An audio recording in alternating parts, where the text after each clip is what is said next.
My wife said my needs weren't a priority for her and treated me like staff. I stopped funding her lifestyle, let reality hit the door, and watched the facade crumble. When she said, "Your needs aren't my priority," I knew everything was about to change.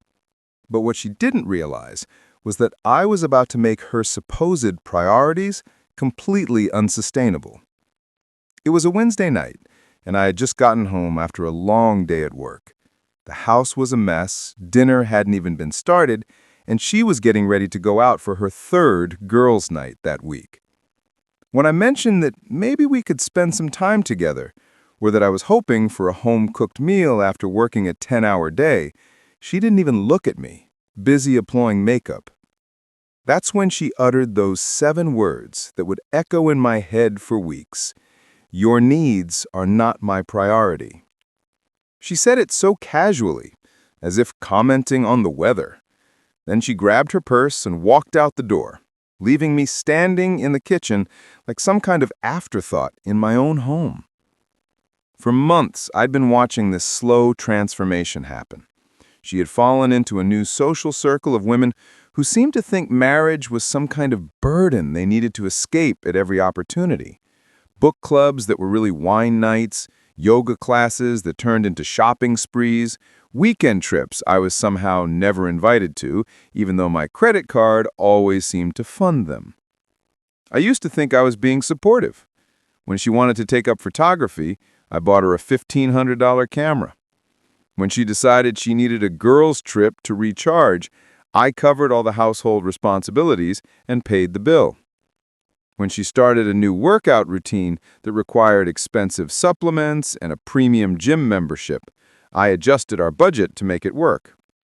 But somewhere along the way, supporting her dreams turned into financing her complete disrespect for our marriage. All the conversation became about what she wanted, what she needed, what she deserved. And if I dared to voice my own needs or feelings, I was needy, controlling, or not supporting her growth. The breaking point came that Wednesday. I had a particularly rough day dealing with a complicated client, and all I wanted was to come home to my wife. Instead, I came home to chaos and indifference. When I tried to communicate my feelings, she made it crystal clear where I stood in her hierarchy of importance. As I stood in that empty kitchen, looking at the pile of dishes she'd left behind and listening to her car pull out of the driveway, I felt something shift inside me.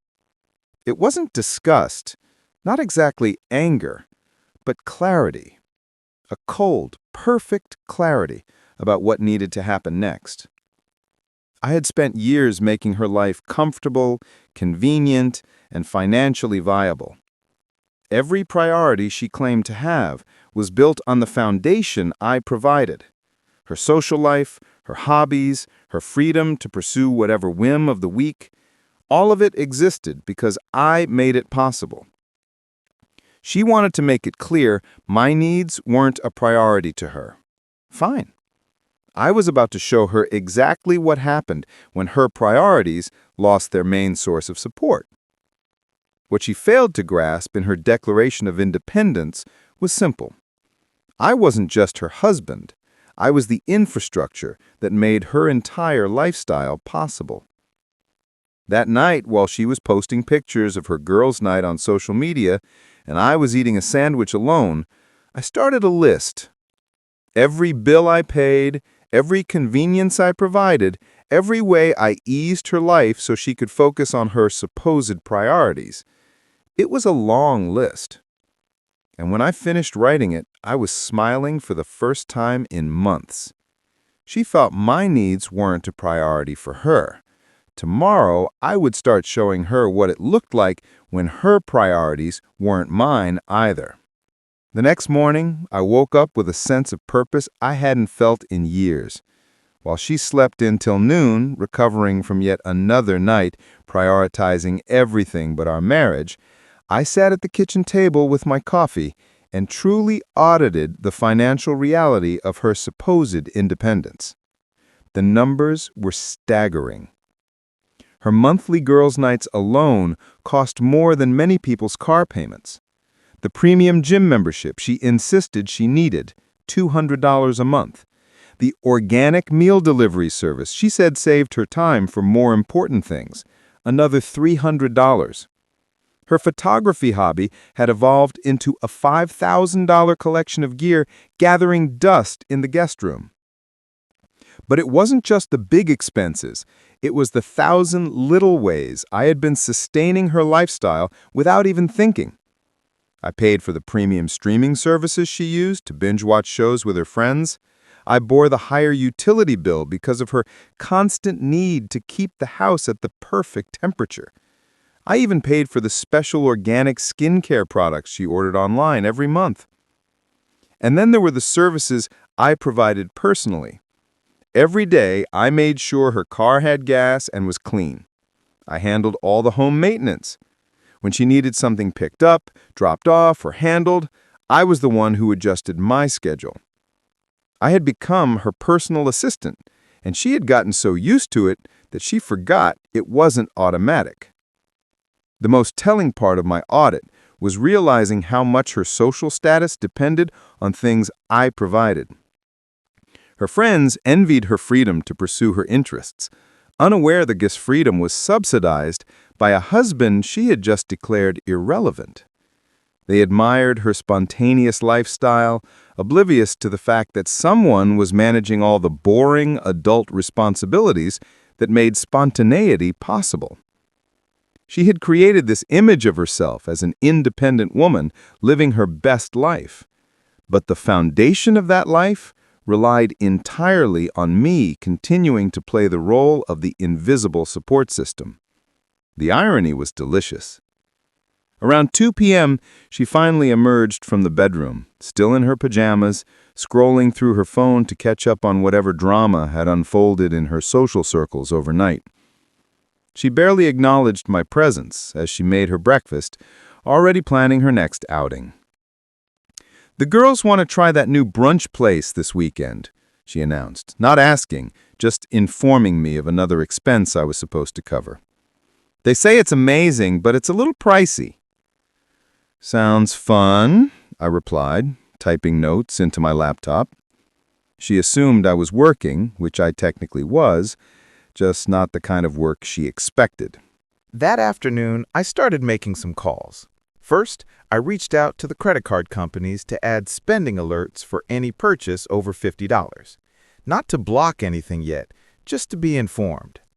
Then I called our joint bank accounts and set up notifications for all transactions. I wanted to see exactly how much of my money was funding her priorities. The pattern became immediately clear. Visits to coffee shops, boutique shopping, parking fees for her social events, subscription services I didn't even know about.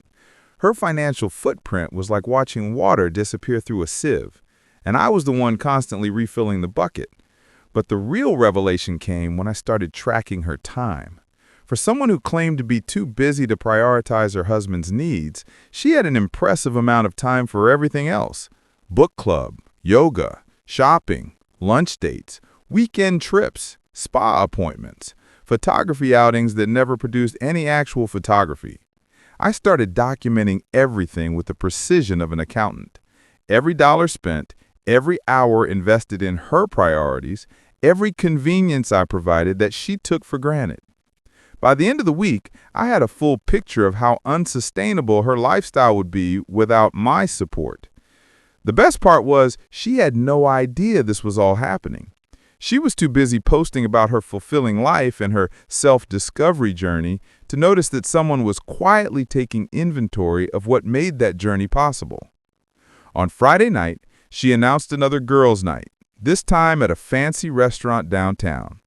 While she was getting ready, humming and clearly excited about her night of prioritizing everything but our marriage, I did the final calculations on my spreadsheet. The monthly costs of her lifestyle were higher than most people's entire salaries. And that didn't include the hidden costs of my time, effort, and constant availability to deal with anything she didn't want to face. When she gave me a quick goodbye peck on the cheek, like I was a roommate and not her husband, I smiled back. She thought she had put me in my place with her little statement about priorities. What she didn't realize was that she had just given me permission to rearrange mine, too. On Monday morning, the real education would begin. Monday morning arrived like the first day of a new job. While she slept in, recovering from another weekend, prioritizing her social life, I quietly began implementing what I started calling Operation Priority Check. The changes started small and strategic. First, I canceled the premium streaming services she used as background noise during her long daily calls with her friends. When the organic meal delivery service charged our card that Tuesday, I called and canceled the subscription.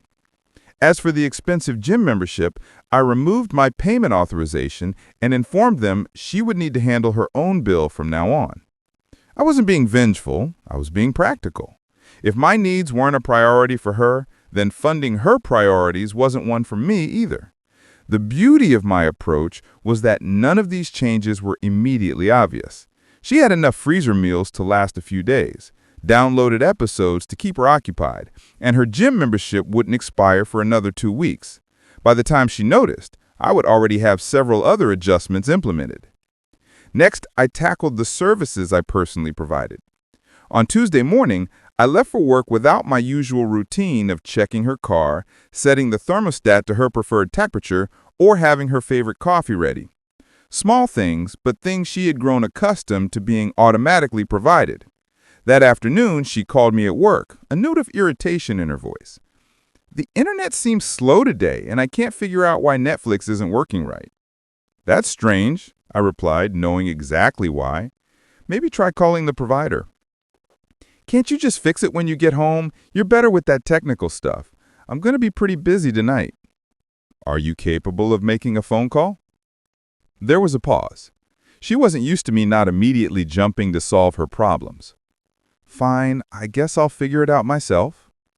"I'm sure you will. You're quite resourceful when you need to be." By Thursday, the organic meals were gone, and she was standing in our kitchen with a confused expression.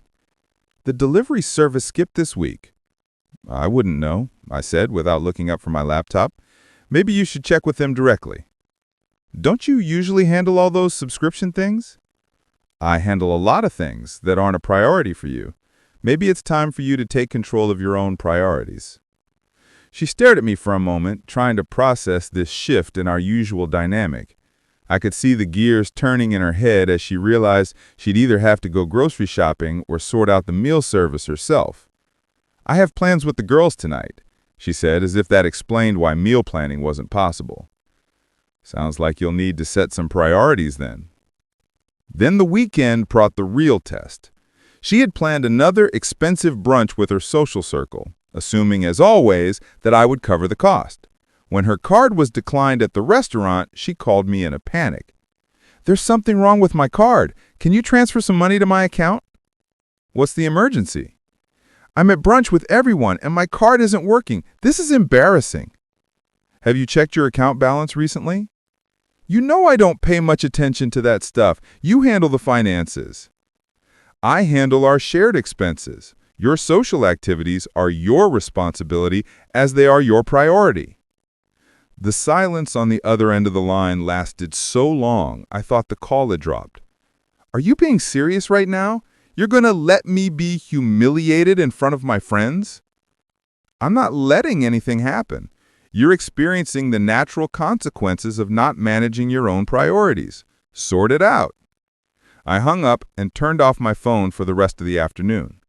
When I got home that night, she was waiting for me with that kind of suppressed fury that meant she had been rehearsing this conversation all day. "What exactly is your problem?" she demanded before I had even crossed the front door. "I don't have a problem. I'm just implementing some changes based on your feedback on priorities." "My feedback? You made it very clear my needs are not your priority." "I've decided to apply the same logic to your needs and my priorities. This is completely different." "What do you mean?" She opened her mouth to answer, then closed it again. The beautiful thing about logic is that it's hard to argue against it when you were the one who established the premise. "This is ridiculous," she finally said. We're married. We should support each other. I completely agree. That is exactly what I thought when I told you I needed some consideration and attention in our marriage. So this is some kind of punishment? This is me taking you seriously. You said my needs aren't your priority, so I'm adjusting my priorities accordingly.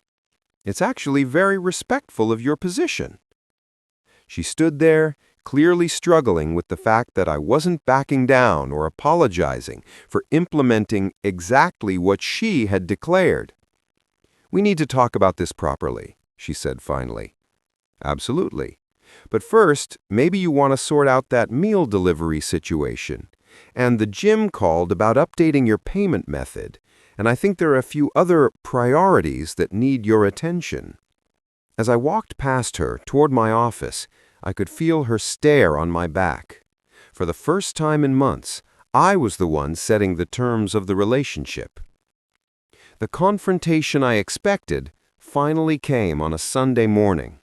She had spent the entire weekend dealing with the reality of managing her own priorities, and the frustration had been building like pressure in a teapot. I was reading the news with my coffee when she marched into the living room, clearly ready for battle. She had obviously been awake for hours, likely taking mental notes of every inconvenience she had faced since my changes began. "We need to talk now." I calmly looked up from my tablet. "I'm listening." "This childish game you're playing needs to stop immediately." "What game would that be?" "Don't play innocent. Canceling services, refusing to help with basic things, making me deal with everything myself. It's petty and manipulative." I put my coffee down and gave her my full attention. "Help me understand something. When you declared my needs were not your priority, was that petty and manipulative? That is completely different." "Explain how." She started pacing, clearly agitated that I wasn't immediately apologizing or retreating. "I was trying to set boundaries about my personal growth and independence. And I am setting boundaries about my time, energy, and resources. How is that different? Why are you doing this? To hurt me? Am I? Or am I simply treating your priorities with the same level of importance you assign to mine?" The question hung in the air like a challenge. She stopped pacing and glared at me, likely realizing for the first time that her own logic was being used against her. "This isn't how a marriage works," she said, shifting tactics. "You're absolutely right. In a marriage, both partners' needs should matter. But you redefined our relationship when you announced that mine didn't." "I never said your needs don't matter." "Your exact words were, 'Your needs are not my priority.' Do you want me to get more specific about when and where you said that?" She opened her mouth to argue, then closed it again.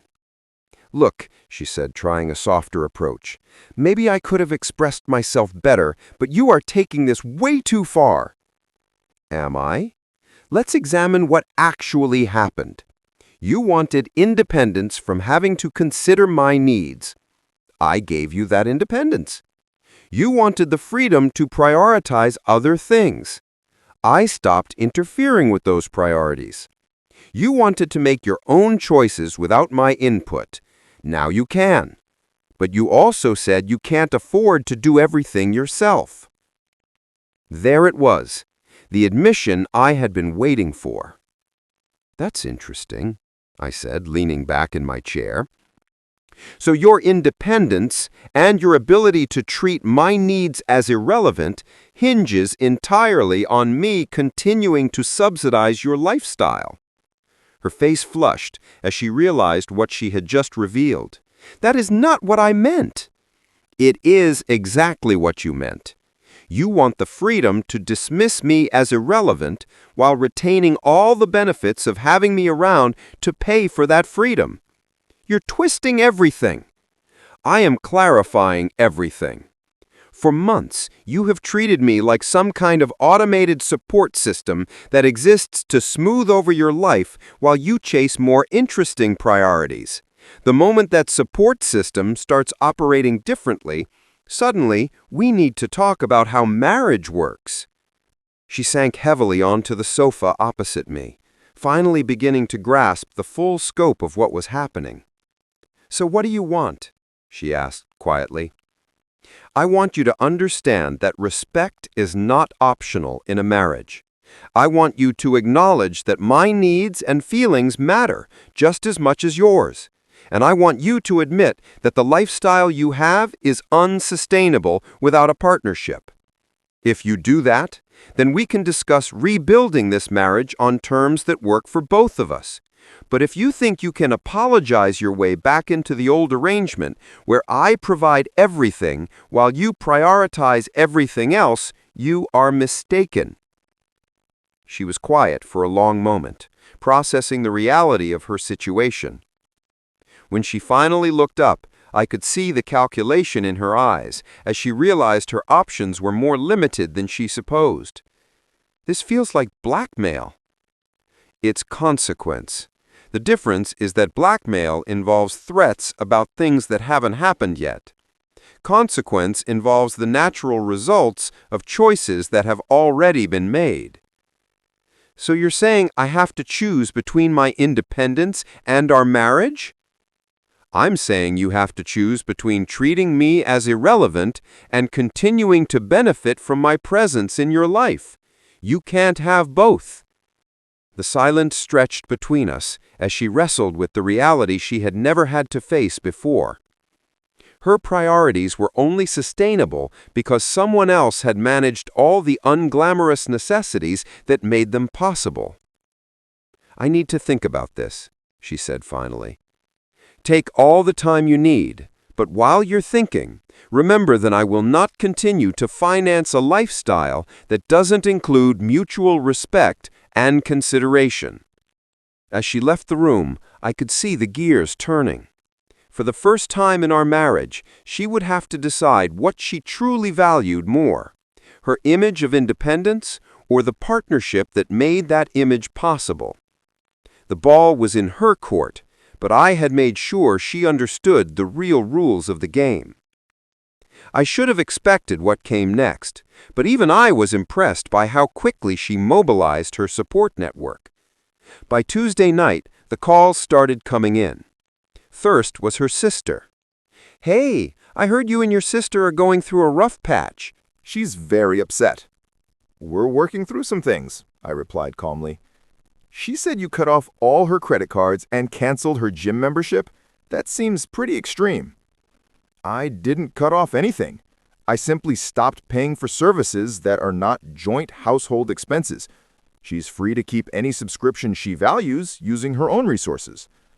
But she doesn't make enough to cover all that stuff on her own.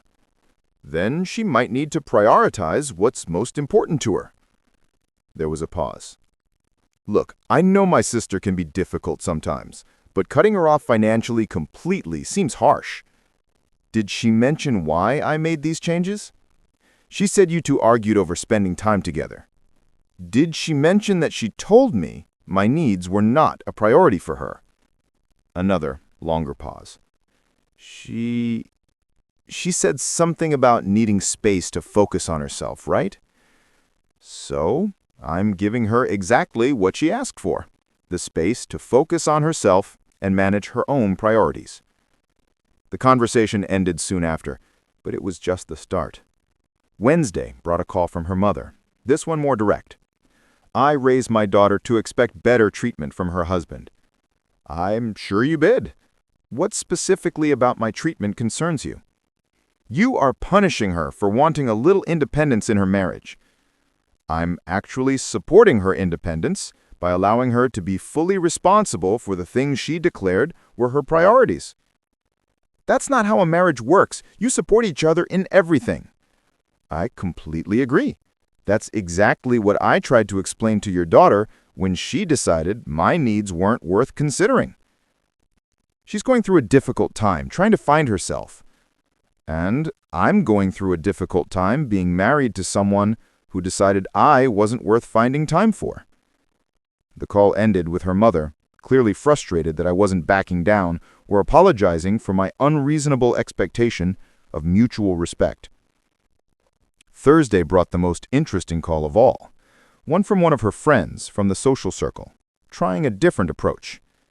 "I hope you don't mind me calling directly, but I'm worried about you two." "That's kind of you." "She's been really down about all these changes you've made. She had to miss our wine night last week because she couldn't afford it." "That must have been disappointing for her." "The thing is, we've all been talking, and we think maybe you're being a little harsh. I mean, she's just trying to live life and have fun." "At whose expense?" "Well, I guess I never thought about it that way." "Here's what I find interesting. You are all concerned about her having to make choices about how to spend her time and money, yet none of you seemed concerned when she announced that her husband's needs weren't worth considering." Those were her exact words, so tell me, why is it harsh for me to treat her priorities the way she treats mine, but it was perfectly acceptable for her to dismiss mine entirely? The silence on the other end of the line was telling. When people actually have to think about the logic of their position, it often doesn't stand up to scrutiny. "I didn't know she said that to you." Now you do. So here's my question.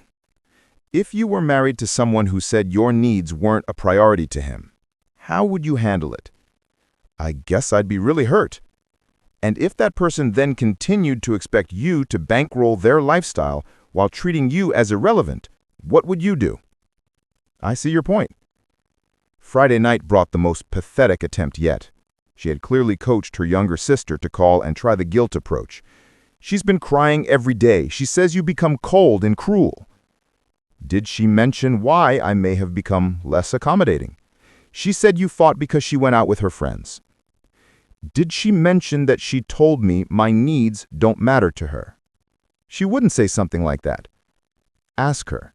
Ask her directly if she told me my needs are not a priority for her. Then call me back if you want to continue this conversation. The return call never came. By the weekend, the campaign hit its peak.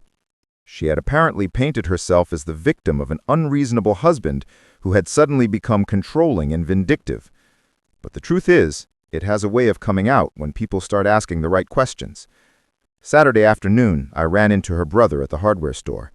He approached with obvious reluctance. "Look, I normally don't get involved in this stuff, but the whole family is talking about what's going on with you two." "I imagine so." "You said you cut her off financially and won't let her do anything. Is that what she says?" "It is." "And honestly, it doesn't sound like you. You've always been pretty reasonable." "Ask me whatever you want to know. I'll give you straight answers." "Okay. Why did you cancel her gym membership?" "Because when I expressed that I needed more consideration and attention in our marriage, she told me my needs were not a priority for her. So I decided her gym membership wasn't a priority for me either." He stared at me for a moment. "She actually said that to you? Word for word?" "Word for word. And you think I should just continue paying for her things while she treats me like that?" "According to her family, apparently, yes." He shook his head slowly. "Man, I would have done way worse than canceling a gym membership." The goal isn't revenge, it's clarity. She wanted independence from considering my needs. I'm giving her the full experience of that independence. That's actually pretty reasonable when you put it that way. The truth usually is. As I drove home, I realized her campaign to paint me as the villain was backfiring. The more people learned the actual facts, the more they understood my position. And more importantly, the more she had to defend herself, the more she had to confront the reality of what she had actually said and done. The support network she was relying on to pressure me was starting to see through her version of events, which meant her external sources of reinforcement were running out.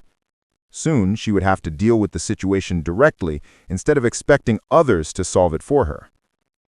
The final collapse came faster than I expected.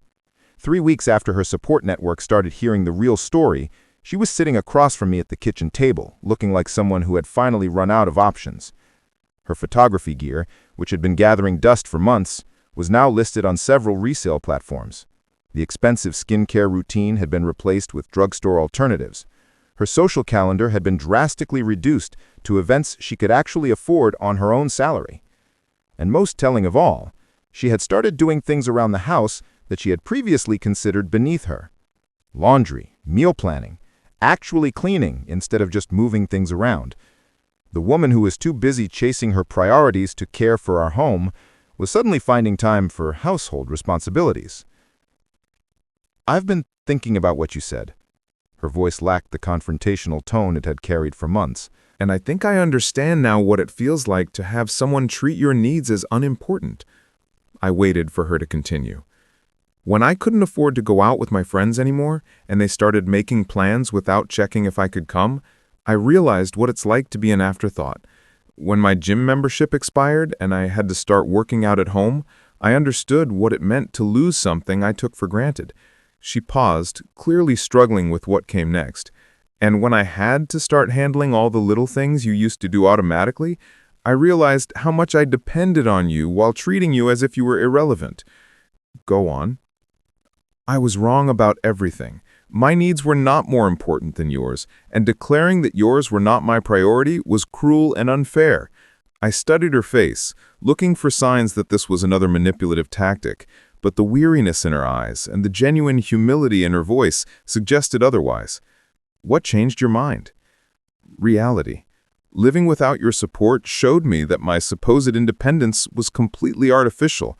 I wasn't independent, I was subsidized, and I was taking that subsidy for granted while treating the person providing it like an inconvenience. And now I want to fix this if you'll let me. The moment I had been building toward for weeks was finally here. She was ready to have an honest conversation about our marriage, but the question was whether it was too late. What does fixing it look like to you? I want to be a real partner. I want your needs to matter as much as mine. I want to contribute instead of just consuming. Those are nice words, but I've heard nice words before. I know. That's why I'm not just offering words. She reached for her purse and pulled out a folder. Inside were printouts showing she had canceled several expensive subscriptions I hadn't gotten into yet, that she had started contributing a larger portion of her salary to household expenses, and that she had cleared her social calendar for the next month. I want to rebuild this marriage on equal terms, not me expecting you to fund my lifestyle while ignoring yours. And your friends, your social circle that was so important? I realized most of those relationships were pretty shallow, as they evaporated the moment I couldn't keep up financially. The one real friend stuck around, regardless of how much I could spend.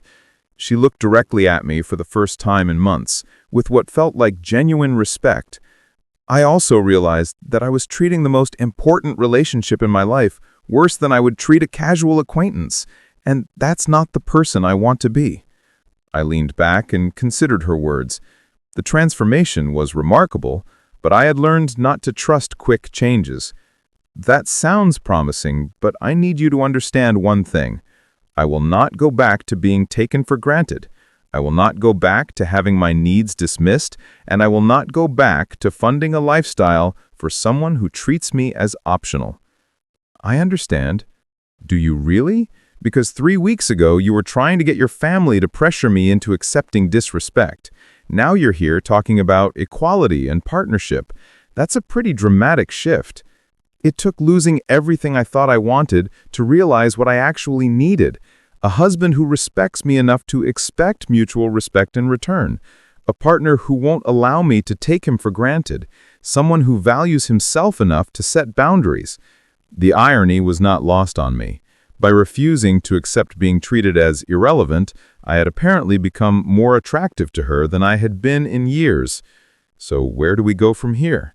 I would like to start over, not pretending the last few months didn't happen, but using them as a foundation for something better.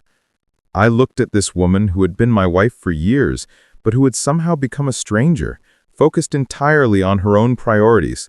The person sitting across from me now looked more like the woman I married than the one who had been living in my house. All right, but we do this with complete transparency. No more assumptions about who pays for what or does what. Everything is discussed and agreed upon.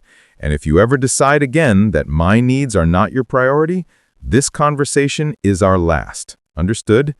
Yes. Then let's see if we can build something worth keeping. 6 months later, we have a marriage that is stronger than ever. She contributes equally to expenses and household responsibilities. Her social life is balanced with our relationship instead of competing with it. And most importantly, she treats me with the same consideration she expects to receive. The woman who once declared that my needs were not her priority now goes out of her way to ensure I know that I matter, because she learned the hard way that sustainable relationships require mutual respect, not just one person subsidizing the other's independence. Sometimes, the greatest gift you can give someone is showing them what life is like when they get exactly what they asked for. Comment. Reddit of the day. TLDR, he stopped paying the bill and suddenly she remembered she was married. Sometimes the solution to marital problems isn't therapy, it's a bank statement. A valuable lesson. Respect often arrives at the same speed the money runs out.